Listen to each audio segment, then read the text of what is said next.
Sokan úgy tartják, kezdetben valamennyien csillagok voltunk. A kozmosz színes felhői alatt meghúzódó milliárdnyi apró fényfolt.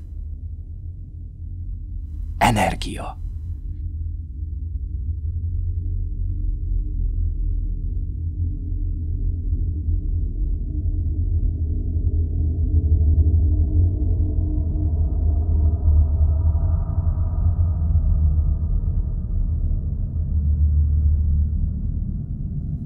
E különös létezésnek célja van. Megismerni, megtapasztalni a majdani anyagi világban eltöltött életet.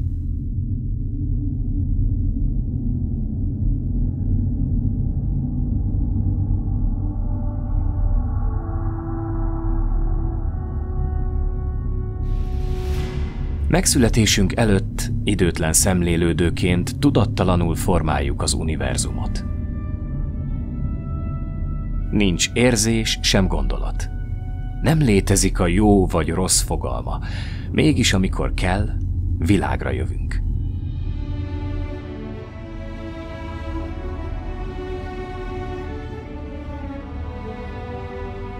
A Föld.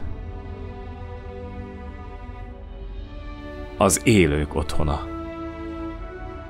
Telistele nagyobb és csekélyebb szerzetekkel.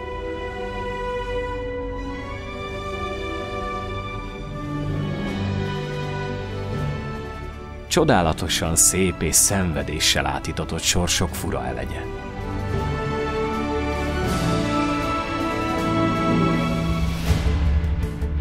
Születéskor még nem tudjuk, de ekkor már eldőlni látszik, milyen utat fogunk végigjárni, mit fogunk megtapasztalni. Ha időnk letelik, magunk mögött hagyjuk az anyagi létezést. Mindegy, minek születtünk, a halál pillanatában mind ugyanazok vagyunk, ugyanarra tartunk.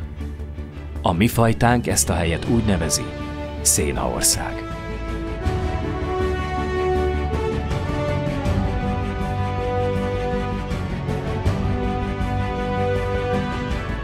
Szénaország bizonyára szép vidék lehet, telistele finom csemegével, olyan hely, ahonnét a föld is jól látható. Itt minden szép és tiszta, fájdalomnak és szenvedésnek nyoma sincs. Hogy mi történik velünk Szénaország után, azt már én sem tudom. Bizonyára érteni fogom egyszer.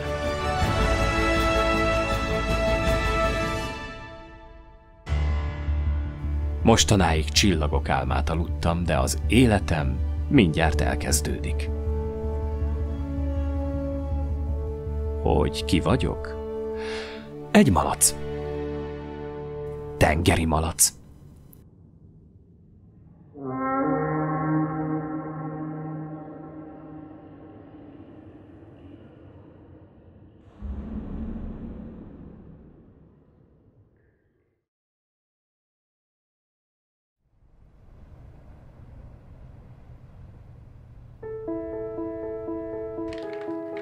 Kedves kis szőrös teremtmények apró talpakon szaladgálnak. Zajlik az élet a Magyar Tengeri Malacvédő Közhasznú Egyesületnél. A malackák jönnek és mennek, a munka pedig folyamatos. Mentések, állatorvosi vizsgálatok, szocializálás, örökbeadás, majd az egész kezdődik előről.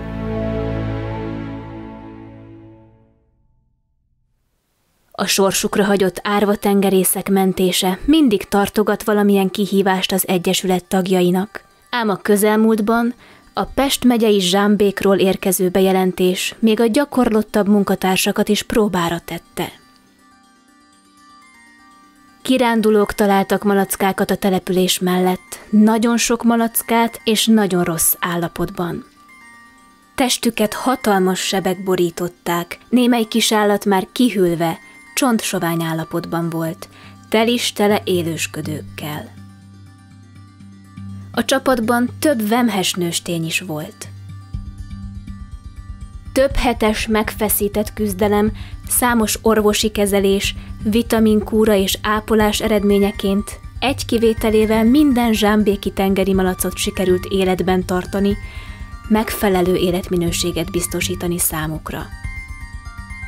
Némely malacka rehabilitálása még ma is zajlik.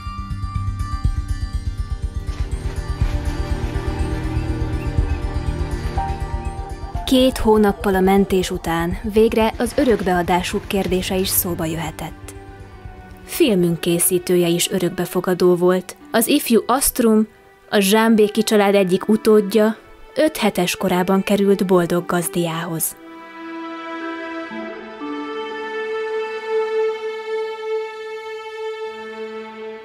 Az örökbefogadni szándékozó gazdik kiválasztása nem egyszerű feladat. Szalai Bálint csapatának el kell döntenie, hogy az adott jelentkező alkalmas-e felelősségteljes gazdinak, avagy sem. Pár levélváltás során képeket kérnek a leendő ketrecről, átbeszélik a berendezést. Számos dologról szó esik, például van-e otthon más egyéb állat, mi történik, hogyha a gazdi nyaralni megy, illetve közösen választanak megfelelő egzotikus állatorvost is.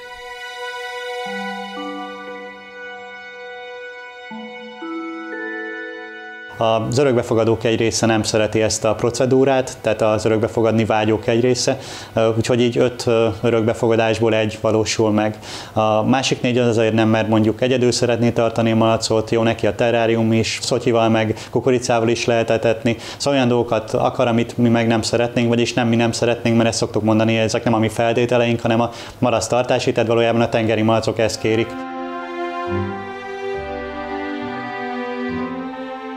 Az örökbefogadó koordinátor választja ki valójában azt, hogy ki alkalmas és ki nem. A gazdik ugye megkeresnek engem telefonon, vagy főként e-mailben, vagy akár ajánlás alapján. Elküldök nekik egy jó hosszú tájékoztató levelet, amiben gyakorlatilag minden fontos információ le van írva, és elindul egy levelezés, elindul egy kommunikáció. Gyakorlatilag naponta nézem a leveleket, válaszolok, telefonálok. Szeretem a gazdikkal fölvenni a telefonos kapcsolatot is, mert a telefonban sokkal több minden kiderül az adott személyről, hogy áll alapvetően az állatokhoz, mennyire felelősségteljes egyebek.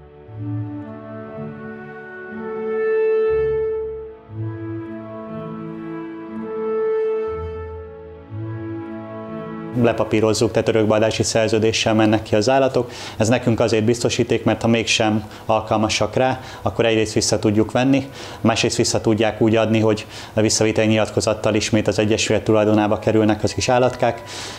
Sokan azért még nem tudják, amikor belevágnak, hogy mi fog történni. Tehát van egy elképzelés arról, hogy fognak viszonyulni ők hozzánk, mi hozzájuk, és nem mindig sikerül ezt így belőni. Volt olyan tengeri malac, akit azért hoztak vissza 2 hónap után, mert nem hallgatott a nevére. Hát mondtam az örökbefogadónak, hogy az a kutya, igen, amit így most leírt, de tehát volt egy elvárás, ő azt gondolta, hogy ez történik, és nem történt. És én azt mondom, hogy inkább ilyenkor jusson vissza az Egyesülethez, és akkor mi megoldjuk.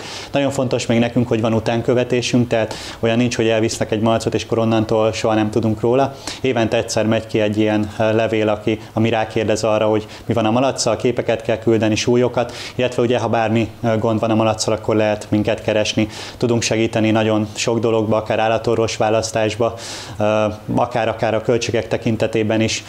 Én azt mondom, hogy soha ne halljon meg tengeri malac azért, mert nincs mondjuk a gazdinak éppen pénz az állatorvosi költségre, akkor inkább keressen meg minket, és megpróbálunk segíteni.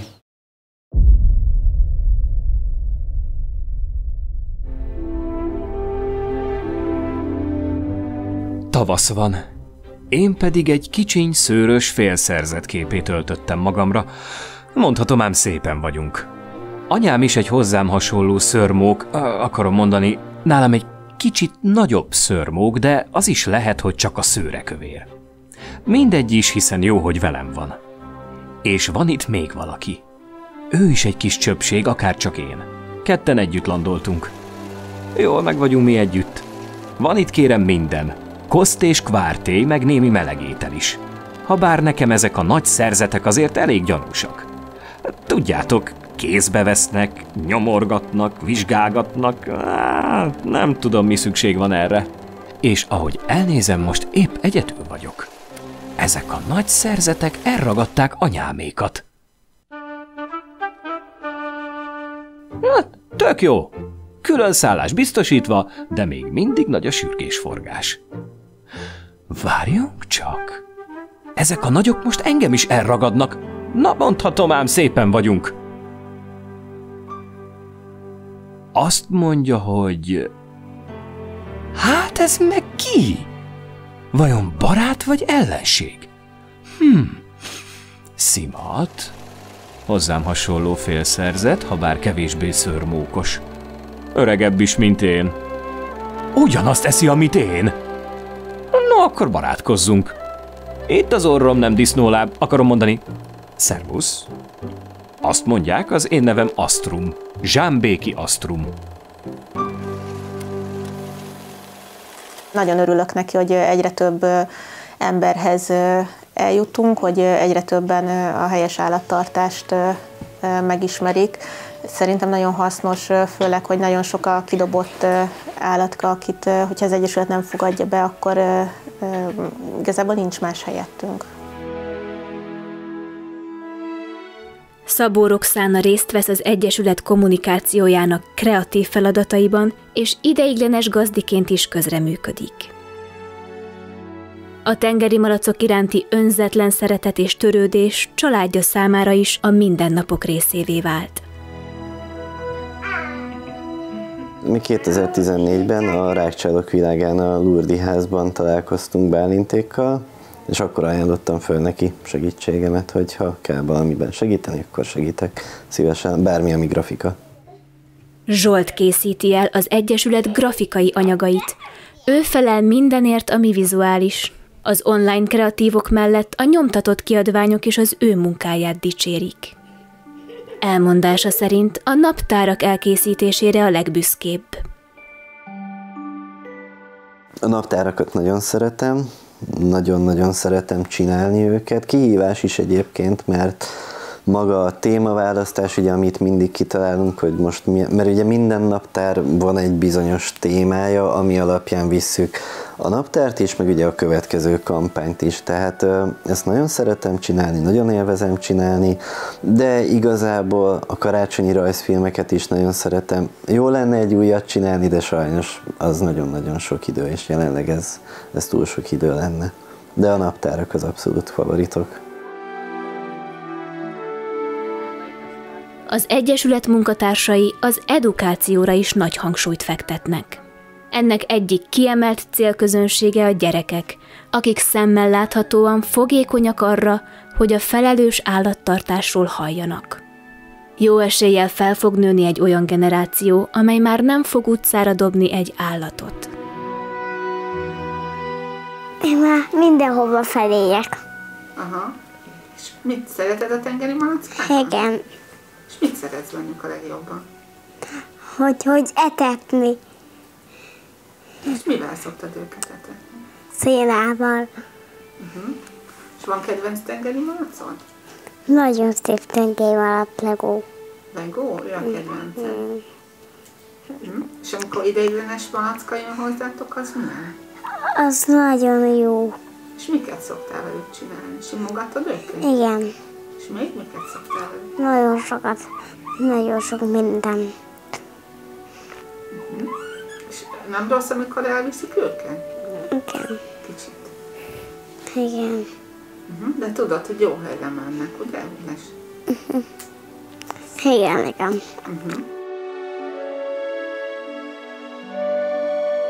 A legkisebbek számára kidolgozásra került egy meséskönyv, mely 14 fejezeten keresztül történet alapon mutatja be, milyen is valójában a tengeri malac tartás.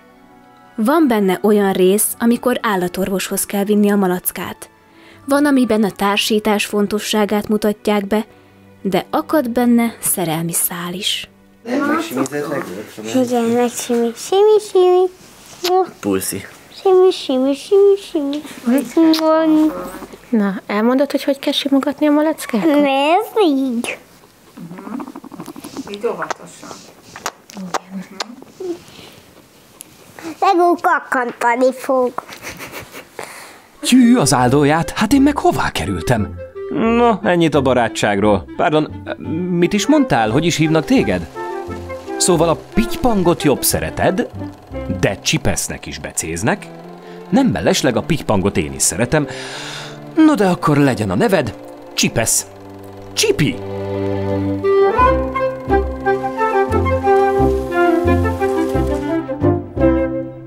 Ugye már is mennyivel jobb? Na, figyelj rám, Csipi! Ha már ilyen jól összebarátkoztunk, mondok neked valamit. Fogadni merek, hogy ebben a falkában mostanáig te voltál a főnök. No de ez innentől másképp lesz. Komoly vezetői ambícióim vannak, így tehát az első intézkedésem az lesz, hogy brigádot alapítunk. Ha valahová megyünk, brigáddal megyünk, ha nem megyünk, brigáddal nem megyünk. Érted már? Tudsz követni? Na, akkor elsőre világosíts fel, kérlek. Mégis mi ez a hely? Kik ezek a nagy szerzetek? Mindenre kíváncsi vagyok.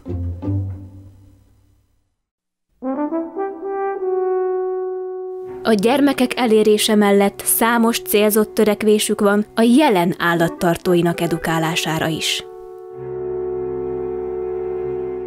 Amikor megalapultunk, akkor mi tengeri malacokat mentettünk, de körülbelül már egy másfél év után megfogalmazódott, hogy ez nem annyira elég. Tehát, hogy persze mentünk, meggyógyítjuk, örökbe adjuk, de azért nem teljesen így kellene ennek működnie.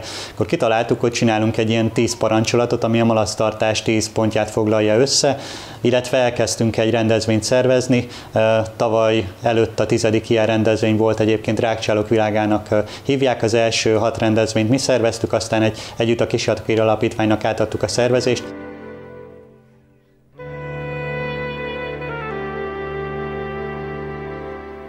Itt jöttek össze a degu, hörcsög, a csincsilla és tengeri malacmentők, ezáltal létrejött egy új alapítvány. Amikor eljönnek az emberek rendezvényre és találkoznak mondjuk velünk, a helyes tartást elég jól át lehet adni, de valójában még ez sem elég, mert most eljönnek mondjuk 200-300-an a rendezvényre, de azért sokkal több malactartó van, aki meg el se jön, van, aki meg úgy jön el, hogy ő valójában tudja, hogy mit kell a malacnak adni. Bálint úgy vélekedik, hogy a felelősségteljes gazdik kinevelésében a fókuszt a fiatalokra kell helyezni. Én azt mondom, hogy valahogy a gyerekeknél kell elkezdeni. A felnőttek már nagyon úgy vannak vele, hogy ők, hát régen salátával etettük, akkor biztos jó most is a saláta, de abban mondjuk már nem gondolnak bele, hogy régen a salátát az ABC-be vették, a helyi TS-eknél termett ez a saláta, tehát nem volt mondjuk agyon permetezve, és most azért ezek a multiknál kapható zöldséggyümölcsök azért olyan vegykezeléseken mennek át, ami még majdnem, hogy ránk is akár veszélyes lehet. De akkor te gondozod is őket, ugye? Igen. Szoktál segíteni a takarításban? Igen. A vizet cserélem is. Az én, mert nagyon ügyes vagy akkor. Oké, hogy azt mondod, hogy ezek a nagy szerzetek jót akarnak, na de akkor is. Olyan hatalmasok, mi meg hát elég aprónak születtünk. Azt hiszem, egyelőre mégsem akarok főnök lenni. Csipi, ne menj már arrébb, hadd bújjak el mögötted. Habár azt elismerem, a kosztra nem lehet panasz. Szeretem a szénát, majd csak megszokom őket valahogy. Szóval, amíg nagyobb nem leszek, maradhatsz te a brigádvezető, de figyellek ám.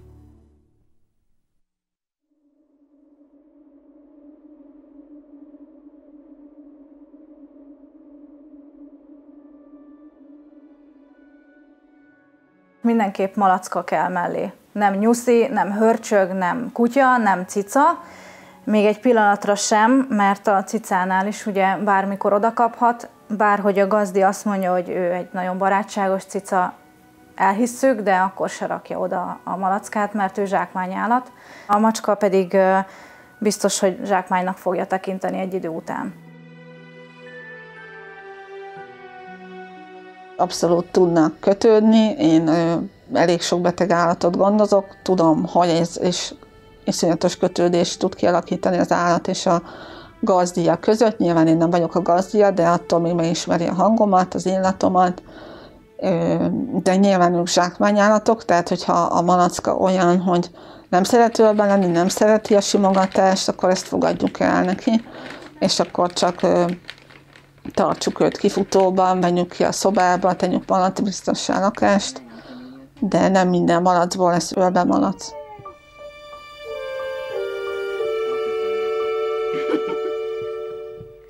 Van belsőséges kapcsolat, az én egyik malackám is nagyon kis kezes, meg nagyon szeret minket szerintem, de akkor is malacka a társa. Bensőséges kapcsolat adott esetben nem csupán gazdi és malackája között tud létrejönni. Az ideiglenes befogadók is hasonló élményekről tudnak beszámolni. Számukra mindig öröm, hogyha egy új, gondozásra szoruló kisállat kerül hozzájuk. Az ideiglenes befogadás által a próbagazdik egyfajta rövidtávú elköteleződés mellett tudják a gazdi szerepében kipróbálni magukat. Az, hogy az ember hosszú távra tervezzen egy állattal, az felnőttként már egy nagy döntés, egy felelősségteljes döntés. Tehát megint más az, amikor, és mindannyian voltunk már így, hogy egy hirtelen szerelem van, akár egy állatkereskedésben, az üvegen keresztül, akár csak képeken látva egy idealizált kapcsolatot elképzel az ember az állattal, az egy egészen más szitu, mint amikor felnőtt fejjel felelősségteljesen végig gondolva tudod azt, hogy az adott állattal 5-10-15 vagy akár 20 évre is kell tervezni, és hogyha nem látod előre azt az időtartamot, amíg ő veled lehet, akkor nem igazán lehet azt belőni, hogy biztonsággal merjem mondani, hogy én gazdi leszek-e. És nekem ebben az ideiglenes gazdiság egy nagyon-nagyon jó dolog, hogy rövidebb távra tudok tervezni, és mellette segítek. Tehát én kicsit abban a vonalban gondolkozom most már, hogy bármennyire is szerelem egy malacka, és hát nagyon szerelembe lehet esni, de próbálom inkább a realitások talaján tartani magamat, mert nem tudom azt, hogy 3 év múlva, 5 év múlva, 10 év múlva milyenek a körülményeim, hogy még akkor is ugyanúgy tudom-e a gondját viselni mondjuk annak az állatnak, aki az enyém.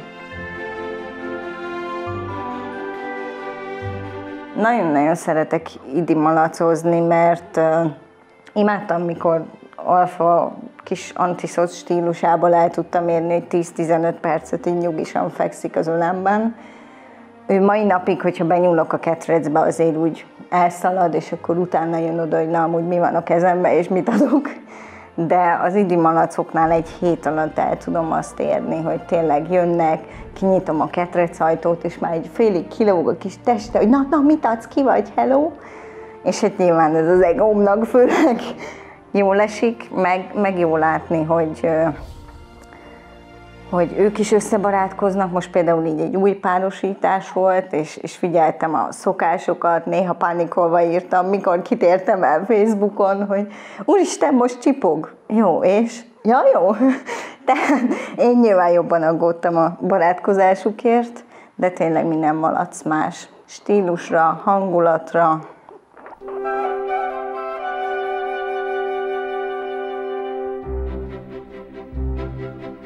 Gondolkodtunk már egy ideje tengeri malackákon, és ahogy az interneten szörfölgettem, úgy láttam meg, hogy van egy olyan lehetőség, hogy menteni, örökbefogadni is lehet malacokat, és akkor innen jött az ötlet. Kicsi állatot szerettünk volna, örökbefogadott cicánk volt már, de ő azért ugye nem mindig simogatható. Gyerekek mellé gondoltuk, hogy jó ötlet a felelősségteljes állattartást megtanulni, valami kis szerethető állatot kerestünk.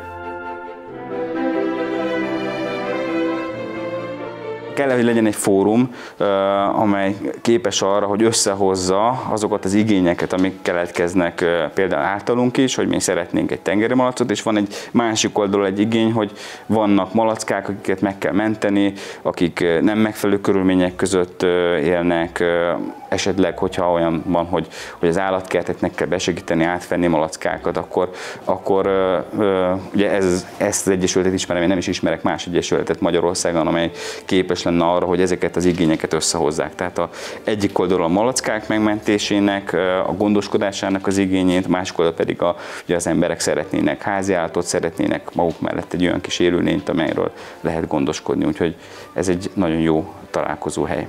Szó szerint megmentjük inkább őket, nem az örökbefogadás, mintha megmentés lenne.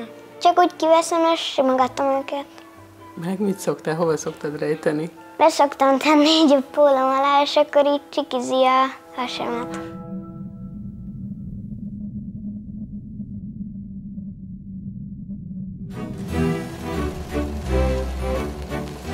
Csípi, most mondd meg!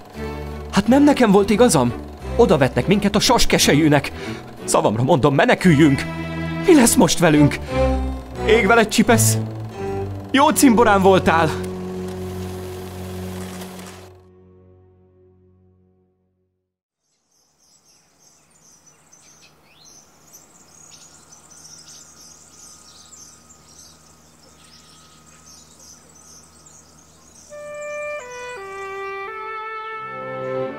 Várjunk csak!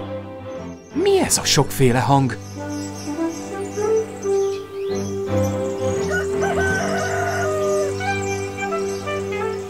Hát, amúgy nem is olyan rossz idekint.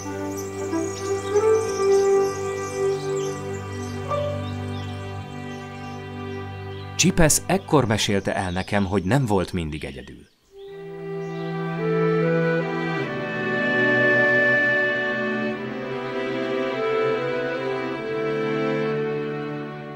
Társát Fahéjnak hívták, aki nála jóval idősebb, de annál nyájasabb malacka volt. Csipesz azt mondta, mikor fiatalabb volt, ő sem hagyott békét az idősebbnek.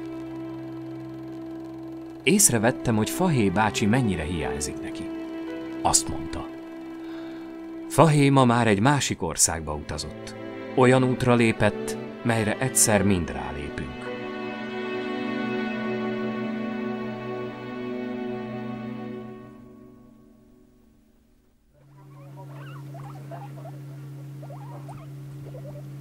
Az Egyesület a közösségépítésre is nagy hangsúlyt fektet. Az online közösségi média adta lehetőségeknek köszönhetően a malacmentő munkatársak az ország bármely pontján élő gazdiknak tudnak biztos, érdemi segítséget felkínálni. A gyors tanácsok sok esetben életmentők is lehetnek, hiszen ha a malackával baj van, akkor ezen tanácsokat megfogadva a gazdik gyorsan tudnak reagálni a felmerülő egészségügyi problémákra, illetve időt nyernek, amíg a legközelebbi egzotikus állatorvost felkeresik. Az Egyesület főleg Facebookot használ kommunikációra, mert a követőink nagy része itt elérhető. Akkor egy Facebook csoport is kialakult, ami nagyon jó, nagyon sok hasznos tanácsot kapnak a gazdik, hogyha éjszaka hétvégén van rosszul a malacka, akkor hogyan tudják reggelig életben tartani. Nehézségek inkább legtöbbször a csoportban vannak, amikor próbálunk segíteni, és egyszerűen nem akarják elfogadni, mert mindig vannak úgymond okosabbak, akik azt mondják, hogy de az én malacom már 5 éve a salátát eszi, az uborkát eszi, és az úgy jó. És így elég nehéz jó táplálást tanítani az új tagoknak, hogyha vannak ilyen tagok. De nagyon igyekszünk tényleg, hogy mindenkit megtanítsunk a helyes tartásra. Például van ugye a Tengeri Malac Tudástár videósorozatunk, és ezt is több csoportban szoktuk osztogatni, több helyre jusson el. Reménykedünk benne, hogy kevesebben lesznek azok, akik salátával és uborkával etetnek. Valamiért olyan emberekkel találkoztam, akik valamilyen szinten humorosak. És mi nagyon szeretjük ezt belevinni így a mentési dolgainkba is, vagy akár ugye a marketingbe. A marketing szempontjából az 1% az nekünk azért fontos, mert körülbelül az állatorvosi költségeket fedezi. Jelentős egyébként nálunk az 1% adása. Ha megnézzük Magyarországon, akkor 27 000 civil szervezet van az országban, akik adó 1%-ra jogosultak, és ebből mi a 260-ak voltunk tavaly, tehát a legtöbbet kapók között. És én azt mondom, hogy ez egy nagyon nagy kincs. Körülbelül 1000 ember adta nekünk az 1%-ot, kicsivel több mint 1000. Mi ezt szeretnénk egy kicsit még tovább fokozni, és illetve megtartani ugye azokat az embereket, akik nekünk adják. Illetve ugye vannak azért ilyen támogatói termékek, adományok, amik bejönnek.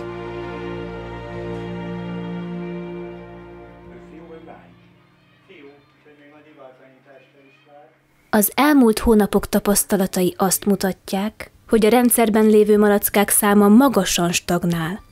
Habár az örökbeadások a pandémiás szigorításoktól eltekintve folyamatosan zajlanak, helyükbe rendszerint újabb és újabb mentvények érkeznek.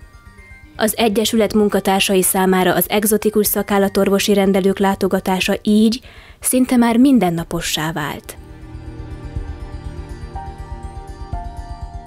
A hobbi tengeri malacoknak nincsenek rejtőszíneik. Tenyésztésük során olyan színváltozatokat erősítettek fel bennük, melyek egy természetes közegben nulla rejtőszínt jelentenének. A szakorvosok ezt az egy hátrányt vélik náluk felfedezni. Ebben a formában a tenyésztett malacka, mint egy albínó állat, a természetben valóban nem fog tudni életben maradni. Kirij a környezetéből. Ha jön egy ragadozó, könnyen észreveszi. Minden más tulajdonságát tekintve a hobbi tengeri malac egy nagyon jól összerakott állat. A szakértők szerint nem kell azt gondolni, hogy érzékenyebb lenne, mint bármelyik másik állatfaj. Ha elfogadjuk azokat az alaptényezőket, melyek a tartásukhoz és takarmányozásukhoz elengedhetetlenek, akkor ők onnantól fogva működnek. Kétféle megközelítés van, mert ugye te említettél az elején, hogy a tengeri malac egy nagyon érzékeny állat. Ezt ugye cáfolom, tehát nem érzékeny, vannak szükségletei, ezt ki kell elégíteni ahhoz, hogy egészséges, boldog, hosszú életű legyen. Ugye a másik véglet az, amikor azt gondolják az emberek, zömmel tájékozatlanságból fakadóan, hogy a tengeri malac az egy végtelenül igénytelen állat, tehát hogy betesszük egy icipici ketrecbe, adunk neki néha vizet, vagy azt se, inkább csak zöldséggyümölcsöt, meg egy kis magot, mert hát előrő azon. Hát sajnos nem. Tehát, hogy én azt szeretném kiemelni, hogyha bármilyen állatfajt akarunk tartani, jelen esetben mondjuk tengeri malacot, akkor végtelenül fontos, hogy nézzünk utána először annak, hogy az adott állatfajnak milyen tartási, takarmányozási és egészségügyi igényei vannak. Egészen elmenve odáig, hogy számszakilag ez hogy néz ki, mennyibe kerül egy havi költség tengeri malac esetében, szína, táp, orvosi ellátás, hogyha valahogy azt bele tudnánk ültetni a köztudatba, hogy ő nem egy igénytelen állat, hanem ugyanúgy rendelkezik mozgástérigénnyel, tehát hogyha veszünk egy icipici ketrecet, amiben a tengeri malac nem tud mozogni, akkor ugyanolyan mozgásszervrendszeri problémák fognak felmerülni, mint egy 20 éven keresztül ülőmunkát végző embernél. Azzal a különbséggel, hogy az ember sokkal korábban fog reagálni, mert nyilván jól felfogott érdeke, hogyha fáj a háta, akkor szóljon, megoldást keres. Nyilván a tengeri malac ezt nem tudja reagálni, ő adott esetben például egy kicsi tartóhelyen lassan, de biztosan sorvadni fog. A szó szoros értelmében és pszichés értelemben is.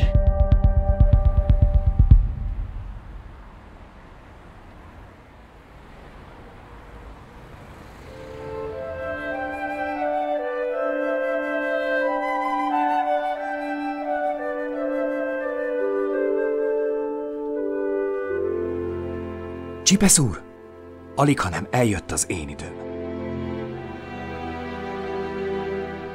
Add az irányítást, vezéred leszek. A vezéred azt mondja, szerezzünk szénát.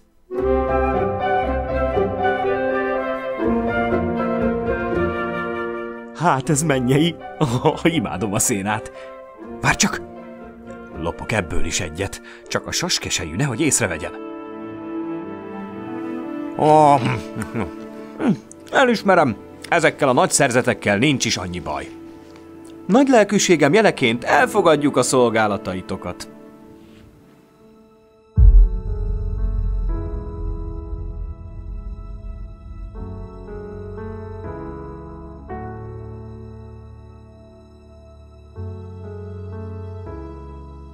Muszáj az emberek fejébe bejuttatni az információt, hogy hogyan kell tartani az állatokat.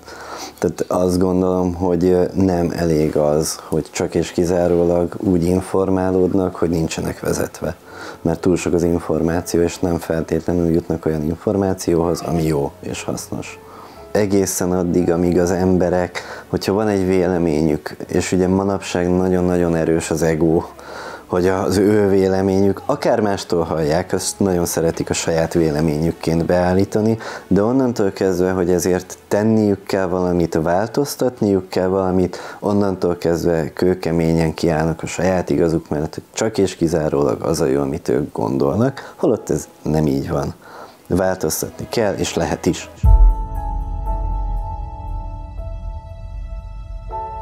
Csipesz, én barátom. Jól meg vagyunk mi itt ketten egymás mellett, nem igaz?